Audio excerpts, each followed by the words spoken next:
Very quick video on one of the issues that you'll have if majority of us empaths and psychics have. Now, usually I don't talk about empath and psychics together, but you'll understand why I am, because they are separate, but you'll understand why I am, is one of the problems that we have and that we face, and I talk about this from a very personal point of view, is that we do spend a lot of time having to pretend we either don't know something or we're listening to the difference between what the person feels or what's behind those words that we feel. And then we have to listen to them say something which tends to be very different from what actually they're feeling. So that distance, and often that's quite difficult. I made the mistake when I was growing up to kind of call them out on it. So I just literally would just go, yeah, but you feel this. And you get a lot of kind of gaslight, no, them convincing you that you don't feel it. And it can make you feel very much that you can't trust yourself, because you think, well, actually they're telling me no. And then it makes you kind of start to distrust your feelings.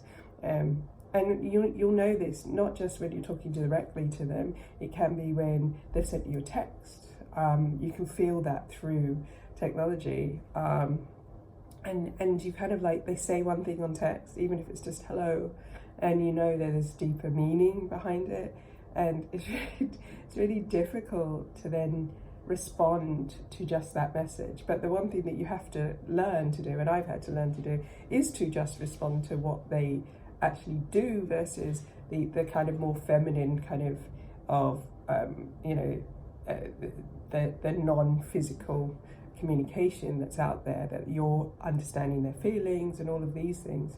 So it's hard to do it, but you can't go by, I think it's a very Piscean thing, some people fall in love with someone based on what they could be, or what their soul is, or that feeling, rather than their actions. And you have to fall in love with both of those. And I'm not talking just in a romantic sense.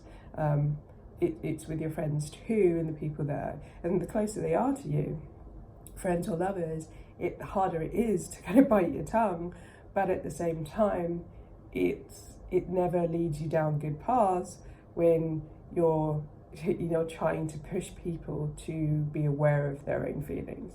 You have to leave them to find their own route, but you have to accept what they've said to you on a surface, because you have no right really to then decide that you have to call them out. And it's a hard lesson for me, and it's still a lesson that I'm kind of learning, but it is a difficulty, and it is something that isn't always the easiest thing to do. And it does take a while to be comfortable with it, because it does feel like a lie, like someone's lying to you constantly.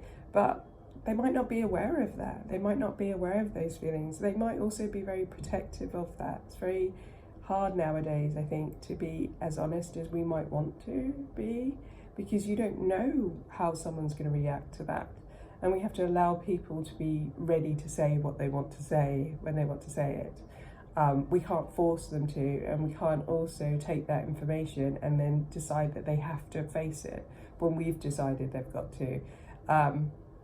And if you can't handle that, and what they're saying is too different from what they're doing, then you need to take yourself out of that situation, especially if they're not treating you well, but you know that they feel all this good things, but they're not treating you well. You still have to, you can't just go, oh yeah, but they feel all this, but they act this way.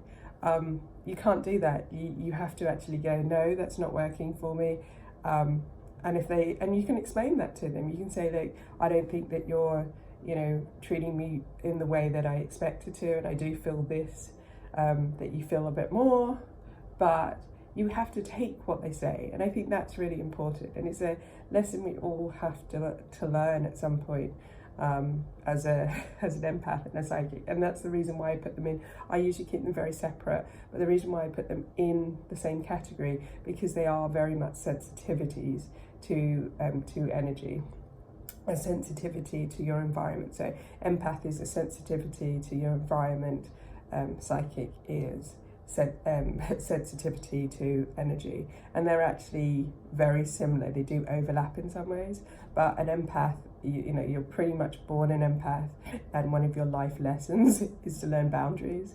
And as a psychic, you know, you might not be an empath, so they're not mutually exclusive. You could have really good boundaries and still be psychic. Empaths, you know, it's a different thing, and I think everyone is psychic as well.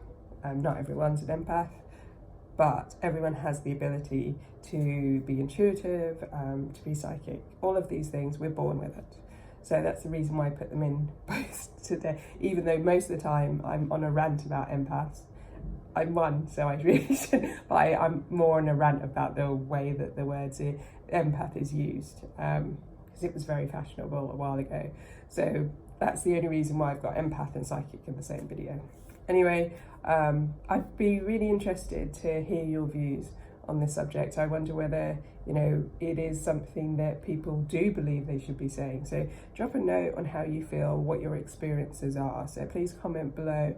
Really love to have your your experiences, so we can have a little bit more sharing and a discussion.